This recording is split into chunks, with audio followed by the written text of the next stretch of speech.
With 120 volts AC on the input, I should have close to 7000 volts AC on the output, which I'll measure. I'll plug it in.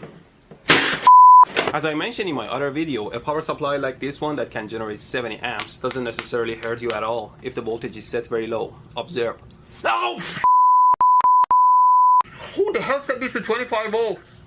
So for example, if I connect my 12 volt supply here to the primary and charge it and then disconnect it, the voltage of the primary should jump up, creating a huge voltage on the secondary here that should create a spark. Let's try it out. There is nothing. Is there actually a voltage? Measure the current through my body. I connect my current meter to the AC line and hold the probe on one side and only touch one of the AC lines. Well, that was a pretty bad idea. I couldn't keep steady enough to read this stupid meter. And I could have died. See, the thing is that the current meter is like a short circuit and it's not gonna isolate your body against high voltage. Sparks are so strong they can set a piece of paper on fire. See?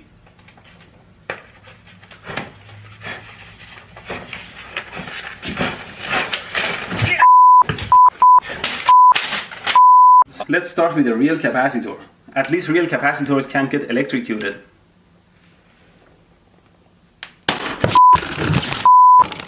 Well, using 120 volt AC is a pretty bad idea. Don't mess with AC power.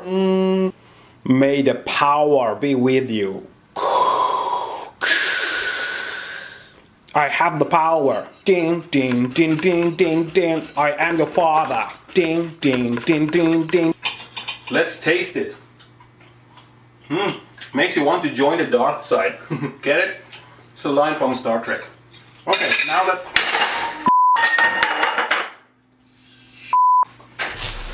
Oh, I just have to short this capacitor. So I just short across the capacitor.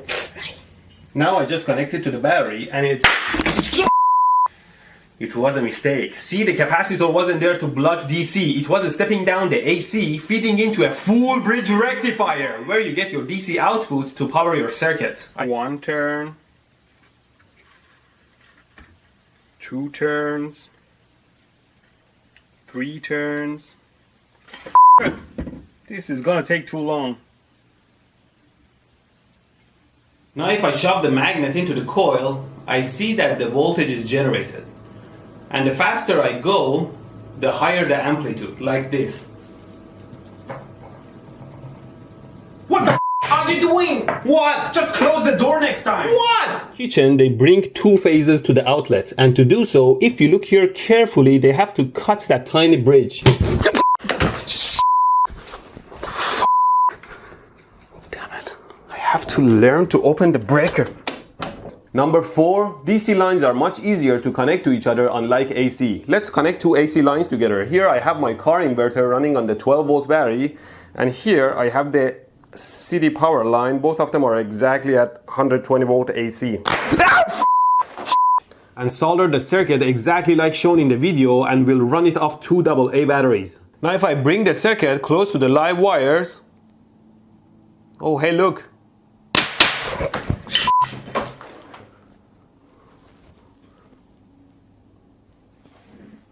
I didn't need to use live naked wires for this test. Cool. But for DC, we just need to make sure the voltage levels are the same. Right now I have rectified the 2 sources with a diode and capacitor, and we can easily connect them together.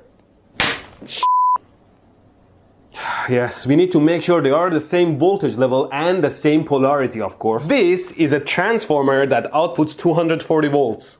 You simply plug this into the 120 volt and plug your hairdryer in and turn this on. Oh Ow.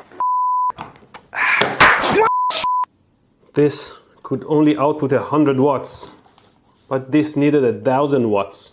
There are 1000 watts 240 volts step up transformers you could buy, but for that price you could buy a whole new hairdryer. You can borrow our hairdryer, you know, I don't need it. Yeah, it's the only one that does it for you, eh? You know, you just look fine the way you are. I'm sure we can find something similar. No, I didn't buy my degrees, I know how to make it work. Fine! This is the oven outlet. The voltage reading here will show us if the phases are 120 degrees out or 180 degrees out. Let's check. Holy piece of shit. I tied some wires to the element terminal so I can probe them. Now if I turn on the voltage... Thanks to the stupid design of the outlet, I can pull it back a little bit and expose the high voltage lines. Let's see what voltage we... Ow! What the f*** was the... Current runs through your body first, then into the water. Let's try it. Ow! Well, that was super painful, not even compatible to if you just put the spoon in the water of one of these plugs. And even if we just plug in one of them, it is still safe to touch the other one because it's not connected anywhere. Now if we connect the hair dryer... I was wrong. If you plug in a hair dryer that's on, the live voltage will travel through the hair dryer to the other plug. Here I'm probing between the charger output and live wire, both plugged into the same outlet. And I see some AC voltage, but because the charger output and live wire are isolated, if I short them, there is no current running between them and the AC... The probe ground is connected to earth. Why do I keep forgetting? Capacitor back here. Ow! Piece of shit. Apparently the flash capacitor is holding around 300 volts of charge in it, and it can hurt a lot if you touch it, so I recommend you discharge this capacitor before working on the camera. So here we are. I hot glued these wires to my seat with their end connected to a cable where I can just plug into the wall. Okay, there we are. Where the f is it?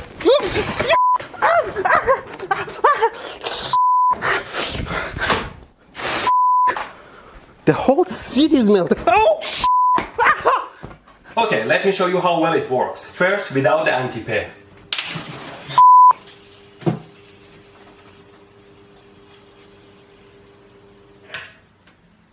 See? No sparks. There is not even a high voltage here that I can feel. So it's impossible for this to excite a fluorescent bulb. What the f?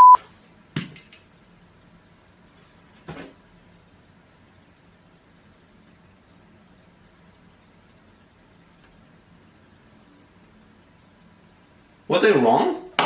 Well, I'm never wrong. Well, you're pretty much always wrong. You pretty much always shut up! I connected the probe to my output lines, connected my circuit to this power bar, and now I will turn the power bar on. It doesn't give me a shock when I do it with a piece of metal. It doesn't give me an electrical shock when I do it with my finger. Ow! Ow!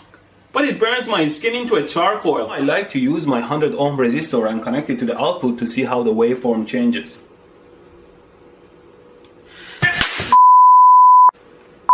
A quick calculation shows having 170 volt across 100 ohm generates 300 watts of power. It's like having a 300 watt lamp within your fingers. It burns your skin very quickly. Now here's my creation. Let's plug it in.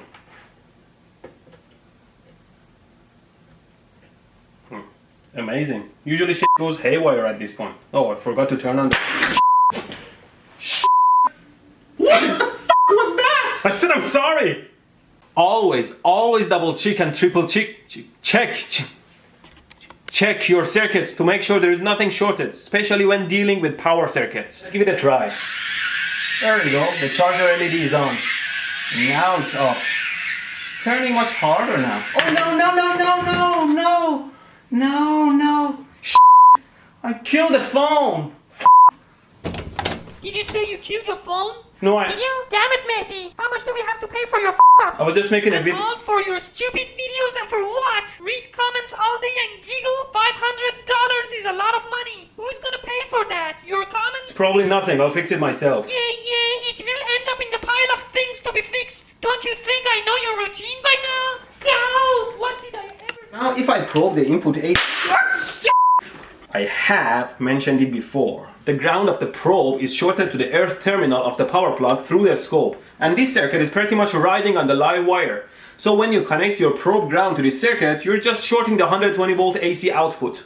And it's done. Let's check the output voltage. See, a nice 5 volts regulated output. Such an idiot, should have done it from the beginning. Something I forgot to mention is that the rectifier output is only DC between its power and ground output, not reference to the input wires. So I have to move the probe ground to the rectifier output ground, which is, I think, this.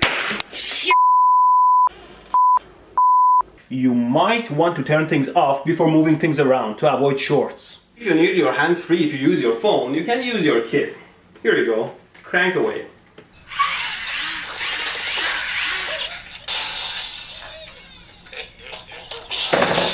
Why don't you plug it here?